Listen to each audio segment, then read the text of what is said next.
Subscribe कीजिए आपके अपने चैनल को, उसके बाद नोटिफिकेशन के लिए बेल आइकन दबाइए ताकि इसी तरह से आपको वीडियो प्राप्त होती रहे। धन्यवाद। स्वपन अंगफल, देखिए स्वप्नों का अर्थ क्या बनता है, आपके शुभ या अशुभ की गणना।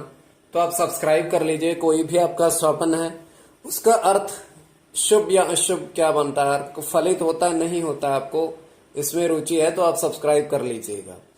जैसे हीरा देखना बड़ा शुभ माना जाता है, हीरा शुक्र का प्रतीक है, शुक्र 6 अंक पर अपना अधिकार रखते हैं। हाथी देखना बड़ा शुभ माना जाता है बुद्ध के अनुसार। तो आज जो आपके स्वप्न थे उनका स्वप्न अंक फल क्या निकल कर आता है, तो आप सब्सक्राइब कर लीजिएगा। देखिए केवल कल्पना मात्रा स्वप्न जो आपने भेजे थे उनका अर्थ जानने की हम चेष्टा करेंगे। चलिए। हर हर महादेव, जय माता दी। प्रिय दर्शकों, कैसे हो आप लोग? उम्मीद करता हूं कि आप अच्छे होंगे, स्वस्थ होंगे और खुशहाल जिंदगी जी रहे होंगे।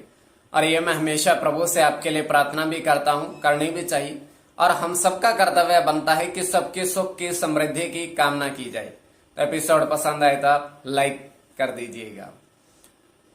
तो जो आपके स्वप्न जो आपने भेजे थे उनका शुभ या अशुभ अर्थ की गणना क्या कहता है क्या नहीं, और कोई भी आपका स्वप्न है उसका अर्थ क्या बनता है, तो आप सब्सक्राइब जरूर कर लीजिएगा। तो आपको बताते हैं क्या उनकी गणना रह सकती है। और दूसरी महत्वपूर्ण बात, शुभ या अशुभ क्या अर्थ बनता है, फलित होता है या नहीं होता है, तो आप सब्सक्राइब कर लीजिएगा। स्वप्न कल्पना मात्र में अगर आपकी रुचि है तो स्वयं का स्वप्न बताते हैं। तृतीय पहर का 2:48 समाप्ति का समय। समाप्ति का समय भी महत्वपूर्ण होता है। तो हम देख पा रहे हैं कि नदी बह रही है, किंतु जल की नहीं दूध की, मतलब दुग्ध की। आप कहोगे ये तो संभव नहीं है, पर स्वप्न में सपने की बात बता रहे हैं हम। आपको भी पता है दूध की नदी बह रही है, स्वच्छ दूध, और उसमें क्या है, दो महात्मा साधु उस दूध की नदी में स्नान कर रहे हैं। स्नान करने के पश्चात उन्होंने प्रत्येक ने अपने कमंडल में से 5-5 रुपए का सिक्का निकाला और उस दूध वाली नदी को अर्पित कर दिया, बहा दिया। अब इतना ही छोटा सा स्वप्न है हमारा। जो आपके स्वप्न, अगर उसमें आपका स्वप्न नहीं भी है तब भी आपको देखना चाहिए कि शुभ या अशुभ के अर्थ की गणना क्या बनती है। चलिए, प्रथम स्वप्न जो आपने भेजा था, और स्वप्न अंकफल के लिए आप सब्सक्राइब कर लीजिएगा। स्वप्न शुभ या अशुभ, आपने कहा था कि एक चारपाई देखी है हमने स्वप्न में, उस पर 5 पक्षी बैठे हैं। आपने ये नहीं कहा किस तरह के, बस पक्षी बैठे हैं, इस तरीके से ही आपने बताया हमें। जिस तरीके से आपने बताया उस तरीके से इसकी गणना। तो देखिए पक्षी देखना तो शुभ माना जाता है, कोई भी पक्षी आप देखिए तो शुभ ही है। और कई बार 2-3 पक्षी होते हैं जिसके शुभ नहीं माना जाता, वो आगे हम चर्चा करेंगे कि अशुभ कौन सा पक्षी शुभ है और कौन सा अशुभ है। स्वप्न में, सपने में देखना, सपने में देखना कौन सा शुभ और कौन सा अशुभ। अब इसकी गणना की जाए। अब पक्षी बुद्ध के प्रतीक, बुद्ध 5 अंक पर अपना अधिकार रखते हैं, और यहां भी बुद्ध का प्रतीक बुद्ध और राहु।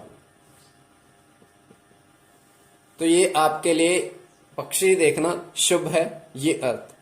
अब द्वितीय स्वप्न जो आपने बताया था उसका अर्थ क्या बनता है, शुभ या अशुभ, किस तरीके से प्रभाव रह सकता है, किस तरीके से नहीं। आपने स्वयं को आपने कहा था आप खुद स्वप्न में दूध ग्रहण कर रहे हैं, दूध पी रहे हैं। देखिए दूध पीना तो बड़ा शुभ माना जाता है। हाँ, अगर दूध गिर रहा हो तो अशुभ, लेकिन यहाँ पर दूध पी रहे हैं तो शुभ माना जाएगा। और आपके जो स्वप्न कोई भी है और आप सब्सक्राइब जरूर कर लीजिएगा। अब दुग्ध, इसको अगर चंद्रमा की दृष्टि से देखें और चंद्रमा के साथ बुध के साथ अगर इस दृष्टि से देखें तो ये प्रभाव, शुक्र की दृष्टि से ये प्रभाव। अब तृतीय स्वप्न जो आपने कहा था,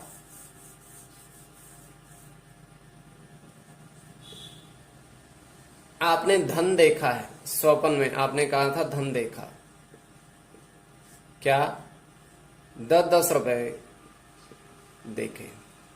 देखिए धन देखना बड़ा शुभ माना जाता है और धन शुक्र का प्रतीक भी है और धन प्रदायक ग्रह अगर बात करें तो गुरु के अनुसार, तो इसका प्रभाव। तो आप सब्सक्राइब कर लीजिएगा अगर आपकी थोड़ी बहुत भी इसमें रुचि है। देखिए आपको स्वप्न बता दिए क्या प्रभाव रह सकता है, कैसे प्रभाव रह सकता है, और कोई भी आपका स्वप्न है उसका फल जानना है, शुभ या शुभ, आप सब्सक्राइब कर लीजिएगा। आपके समक्ष दूरभाष वर्षों से ऑनलाइन कार्य कर रहे हैं तो कभी भी आप संपर्क साध सकते हैं।